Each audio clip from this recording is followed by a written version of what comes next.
Tak. A co tam máme dál? Máme tady dál Texu. Texu? Takže, Co to je? Toto? Toto. Počkej, ještě ten obal. Jo, kufřík. Tak. Toto je univerzální diagnostika na motocykly. Zde máme kufřík plný kabelů.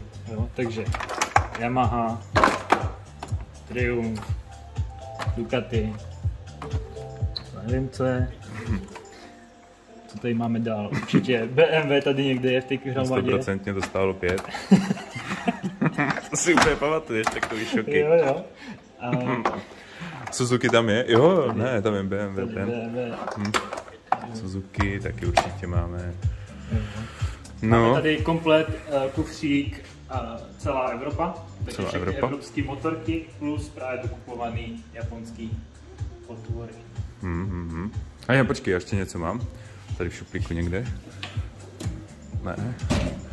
Počkej. Ladička. Ve dne ladič, v noci pijan. Akorát vybitá.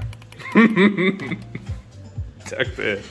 No, někdy ta technika zklame, no, ale to je prostě to, aby člověk furt všechno udržoval, že jo, prostě stále v chodu. Jak Texu, aktualizace furt dokola, tak prostě tady se ti to vybíjí, jo. Ale hlavně tohle zařízení umí nahrávat. Schováš pod sedlo, nahráváš záznam a diagnostikuješ, když ty umíš dobře dělat teda. Že? Ano, a to nedávej ty výrobní čísla ze zádu. Jo právě, no, ty se na ty taky přemýšlet. Ty nás nahekujou, ty. Pak se budeme zodpovídat fabrice.